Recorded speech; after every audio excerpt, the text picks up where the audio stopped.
मैं इसमें घूम गया हूँ, अलीगढ़, बुलंदशहर, एटा, मैनपुरी, शाहजहांपुर, उधर सारे क्षेत्रों में घूम पाया हूँ। और अगर मैंने कोई चीज देखी है तो मैंने देखी है अशिक्षा। शिक्षा ना होने के कारण से ये रिकॉर्डिंग मेरी पूरी कर लेना है।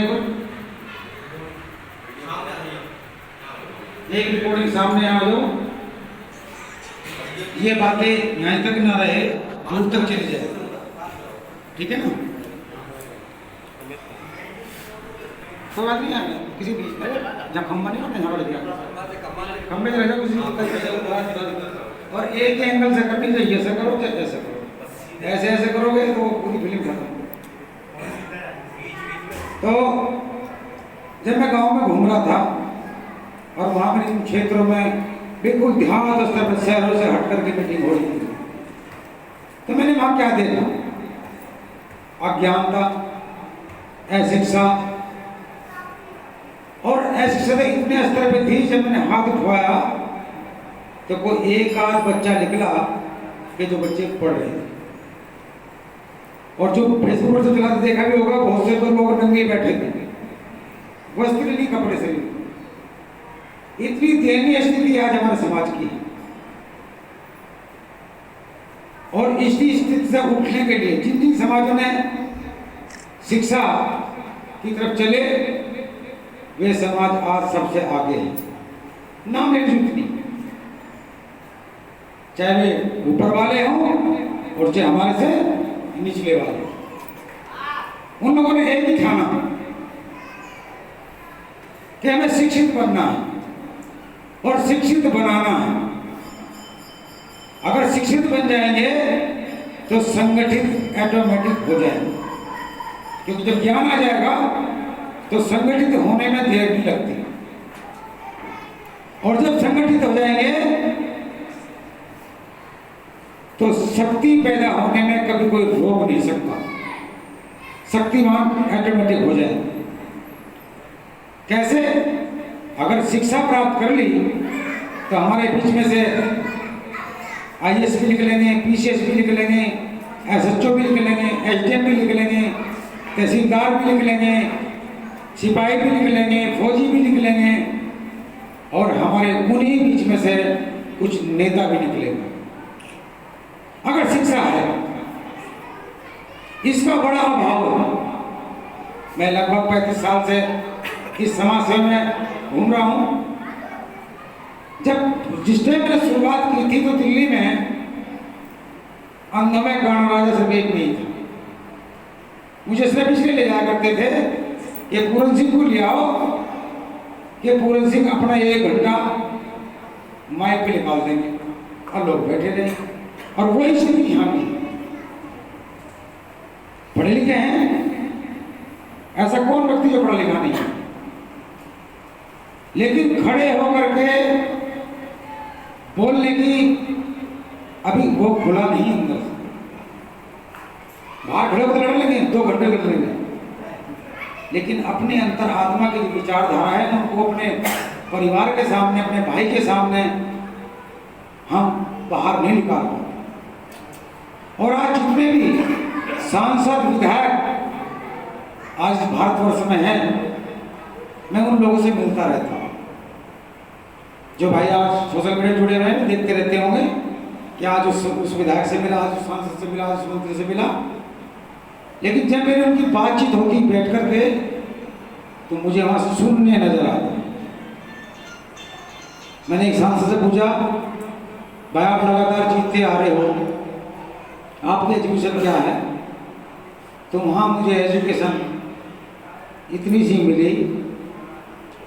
तो जिसके पास इतनी सी एजुकेशन होगी, क्या वो व्यक्ति के पार्लियामेंट में खड़ा होकर के हमारी समस्या का समाधान कराने की बात कह पाएगा? क्या वो विधानसभा में बात को कह पाएगा? और जब उनसे पूछते हैं कि भाई अपने समाज के बारे में बताइए, तो वे लोग 4 शब्द भी नहीं कह पाते, कारण इस शिक्षा का अभाव होने का कारण। अगर आज आपके सामने ये मूर्तियां लगी हुई हैं, होगी? अगर गांधी जी बैरिस्टर ना होते तो क्या इतना बड़ा आंदोलन छेड़ सकते थे? क्योंकि उनके पास ज्ञान था। उन्होंने विदेश जाकर के बैरिस्ट्री करी और करने के बाद जब उन्हें पता लगा कि ये बैरिस्ट्री करने के बाद भी हम किसी लायक नहीं, हम गुलाम रह जाएंगे, तो अफ्रीका से लेकर के सत्याग्रह वहां शुरुआत की और हिंदुस्तान में जब आए तो उन्होंने पैंट कोट टाई उतार करके रख दी और एक लंगोटी बांध के चल दी, क्योंकि उनके पास शिक्षा थी। और लंगोटी से पहन के चले क्योंकि उन्हें पता था कि मेरे भारत के लोगों पे वस्त्र नहीं है, तो मैं भी वस्त्र क्यों पहनूं, मैं उनके जैसे बन जाता हूं। और जब वे पहले कदम रख के चले तो कुछ 4 लोग जुड़े, 10 लोग जुड़े, 100 जुड़े, 5 जुड़े, और एक समय ऐसा आया कि पूरा हिंदुस्तान उनके साथ लग गया। और जब पूरा हिंदुस्तान लग गया तो हिंदुस्तान को आज़ादी मिलने में समय नहीं लगा। लेकिन हमारे पास एजुकेशन के बड़े बड़े धुरंधर थे, जैसे भीमराव अम्बेडकर, नेहरू जी थे, पटेल जी थे। उस टाइम में अच्छे एजुकेशन वाले लोग थे। उन्होंने फटाफट संविधान लिखा और आने वाले 1000 वर्ष की बातों को लिख दिया उन्होंने संविधान के अंदर। और जिन लोगों को अधिकार नहीं था उन लोगों को अधिकार दिया, जिन लोगों को सम्मान नहीं था उन लोगों को सम्मान दिलाने की कोशिश करी। तो मैं यही बात आप लोगों से कहना आया हूं कि एक तो सबसे पहली बात है, हमें आपस में द्वेष भावना निकालनी होगी, अपने अंदर की द्वेष भावना निकालनी होगी। और हमें महीने 2 महीने में जब भी कोई बैठने का आपको पैगाम मिले, सूचना मिले, तो आप अवश्य वहां तक पहुंच जाओ। और जो यहां तक पहुंच जाएगा तो कम से कम कुछ ना कुछ एक नई बात आपको मिलेगी। भले आप जानते हो सारी बातें, मैं जो चीज बोल रहा हूं वो सारी बातें आप लोग जानते हो, लेकिन जानने के बाद भी हम अनभिज्ञ हो जाते हैं। लेकिन जब दूसरा कोई बात कहता है तो उस पर तब जाकर के हम अमल करते हैं। अगर किसी ने, आप सब्जी बना रहे हो, आपने मसाले सारे डाल दिए और एक भाई अगर आया, पहले जरा सा गरम मसाला और गेड़ लिया, इसमें थोड़ा टेस्ट आ जाएगा, जो कि जानता था, पता था मैं घेरूंगा, लेकिन जैसे उसने कहा तो बड़े उत्साह से उन्होंने वो मसाला घेर दिया और सब्जी में टेस्ट आ गया। तो यही मसाला लगाना होता हमें आपस में। और जो हमारे देवराज जी बैठे हुए हैं, भाई सोनू बैठे हुए हैं, हमारे मनोज जी बैठे हुए हैं, आज हमारे नौजवान साथी पम्मी भाई जिनका नाम सुनील कुमार कश्यप है, जो लोनी कस्बा में रहते हैं और लोनी के मूल निवासी हैं, जो राणप गांव इनका जमींदार था, आज आपके बीच में ऐसे ऐसे नवयुवक बैठे हैं। लेकिन मैं आप लोगों से एक बात कहना चाहूँगा कि जो पावर आपको दी जा रही है और दी गई है, वो पावर सिर्फ समाज में बैठ के उठने के लिए दी जा रही है, किसी के ऊपर अधिकार या शक्ति दिखाने के लिए नहीं दी जा रही है। भाई सामाजिक संस्था किस लिए बनती?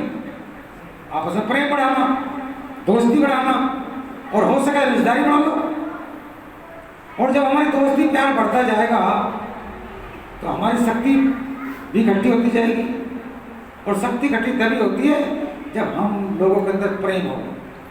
अगर आपस में कोई जरा बरा सी कलह हो जाए, रिश्तेदारी में हो जाए, आस पड़ोस में हो जाए, तो उस कलह का निवारण करने की कोशिश करें, कोर्ट थाने जाने की कोशिश ना करें। हम बड़े ओजस में तो 100 नंबर को घुमा देते हैं, लेकिन 100 नंबर गाड़ी आती है, पता लगा 100 नंबर आ गया तो हमारे तो बन गया भैया 5-4 हज़ार का जुआ। उन्हें कोई मतलब नहीं तुम्हारे झगड़े से, तुम्हारा कोई फैसला नहीं कराना। वे 4 गाली आपको माँ बहन की देंगे और 4 गाली माँ बहन की उसको देंगे, लेकिन आपस में हम छोटी सी गाली नहीं सहन कर सकते। तो ये भी अपने दिमाग में धारण कर लो कि छोटी छोटे विवादों पर हम बैठ करके सुलह करें। आपस में नहीं हो पा रही है तो चार भाई जो यहाँ बैठे हुए हैं उन्हें बुला करके तसल्ली पूर्वक बैठ करके उसका सुलह करें। लेकिन दलालों से दूर रहना। मुझे बड़ा दुख होता है कि जिन क्षेत्रों में जब हम किसी व्यक्ति को खड़ा करते हैं और उसकी हल्की सी पावर बनाते हैं और उसकी हल्की सी पावर बनते के साथ ही वो सबसे पहले पावर समाज के ऊपर चलाने की कोशिश करता है। ये बड़ा दुर्भाग्य है। इस बात का विशेष ध्यान रखना क्योंकि हमारा परिवार है। अगर मैं यहाँ खड़ा हूँ आज तो मेरा परिवार है। कोई मेरा भाई है, कोई मेरा चाचा लगता होगा, कोई भतीजा लगता होगा, कोई पोता लगता होगा। अगर परिवार नहीं होता तो क्या मैं खड़ा होकर के आपसे खुल के बात कर रहा होता, प्रेम की बात कर रहा होगा। और इस का फैलाव भी करना जरूरी है। वार्ड नंबर 19 तक सीमित मत रहो। हमें लोनी क्षेत्र में जहाँ भी आपके सबके कोई ना कोई रिलेशन के लोग रहते होंगे, ऐसा कोई भी जिसका रिलेशन का लोनी में किसी दूसरे वार्ड में ना रहता हो या दूसरी कॉलोनी में ना रहता हो, आप जाओ उससे बातचीत करो। उसे देखो संस्था का फंड मॉल का नहीं मिल रहा, जो कि संस्था की मेंबरशिप 1100 रुपये है, लेकिन मैंने 1 साल के लिए ये मेंबरशिप फ्री कर दी। ना 11 रुपये की मेंबरशिप होगी, ना 100 रुपये की होगी, ना 500 की होगी, ना 1100। कोई संस्था ऐसी है कि जो बिना बजट के आपके बीच में काम कर रही हो? है कोई संस्था, कोई पार्टी, कोई ऐसा कोई भी चीज आपको नहीं दिखता हो? लेकिन हम जहाँ तक भी हमारी क्षमता है और जब तक मेरे अंदर सांस में सांस है, मैं ये कार्य करता रहूँगा। क्योंकि मुझे पैसे से लगाव नहीं, ना लोभ है ना लालच है। क्योंकि मृत्यु और जीवन ये सत्य है। जब शमशान घाट जाते हैं ना, कितना दिमाग बदलता है। और जब सत्य है तो किसके लिए कर रहे हैं? आज कोरोना काल चल रहा है। आज इस कोरोना में आपने देखा होगा कि 95% वे लोग भट्टी में झोंके जा रहे हैं जिनके पास अपार धन है, पूंजीपति वर्ग है। गरीबों को लूटा, मजदूरों को लूटा, बेईमाने किए, कोठी बनाई, बंगले बनाए, जहाज मोड़े। लेकिन जब वे कोरोना उनको लिपटा करके तो 2 आदमी ने टांग पर खींचा और भट्टी में झोंक दिया। क्या आपको कोई गरीब आदमी कहीं गांव में देहात में कोई दिखाई दिया कि भाई कोरोना के कारण से मरा हो? सुना कोई ऐसा? अरे गरीबों के लिए थोड़ी बीमारी आई है, ये तो एक ऊपर से पैगाम आया है कि या तो ठीक हो जाओ, नहीं तो ऐसा भी कर दूंगा। तो मेरा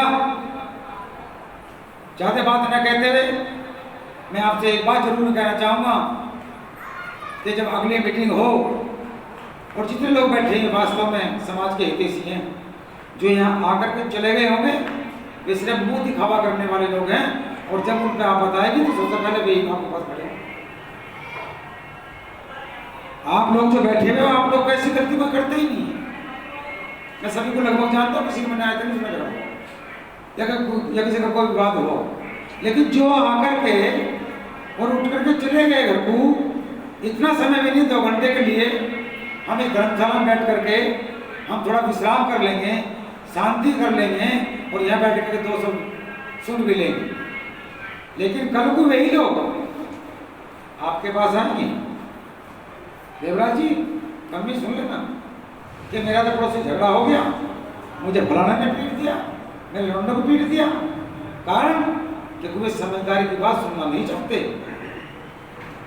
अगर वे सुन लें तो पड़ोसी से झगड़ा कभी ना होगा, कभी नहीं होगा।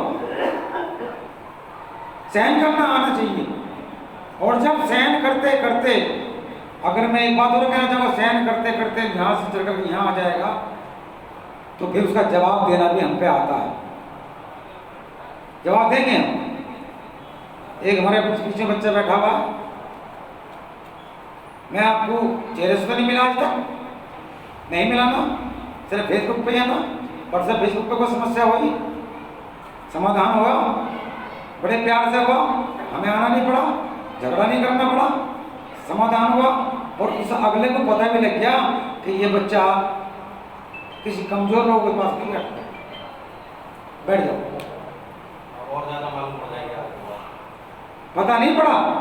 लेकिन उस व्यक्ति को, जो व्यक्ति कहता था कि मैं यहाँ का, इस क्षेत्र का मैं बेताज बादशाह हूँ, अरे मारना अगर किसी को तो बड़े दिमाग से, अकल से मारो, अकल से उठाओ।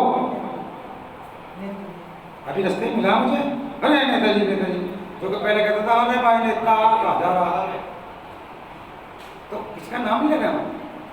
इसी प्रकार अगर हमारी एकता बनी रहेगी और हम आगे बढ़ते रहेंगे और क्षेत्र बाई क्षेत्र बढ़ते जाओ, कहीं दो परिवार रह रहे हों तो उन दो परिवारों के पास ही बैठो, और एक वार्ड में अगर एक घर रह रहा हो उसको भी मिलो, उसे भी पद दे दो उस वार्ड का, कोई दिक्कत नहीं है, वो एकला आएगा ना। लेकिन उस एकला अगर वो यहाँ तक आ गया तो उस एकले के साथ 100 लोगों की टीम तैयार खड़ी हो, उसका भी हौसला बुलंद होगा कि मेरे भी कोई ना कोई है। अगर कोई से थप्पड़ मारा होगा तो फोन जरूर लगा कि राजकुमार जी भाई साहब मेरे साथ ऐसा जरा 1 मिनट के लिए, तो लड़ने नहीं जाना हमें, सब उसे घर पे तो खड़े हो जाओ, खड़े हो गए, देखा तो सब लोग खड़े, अब यही बात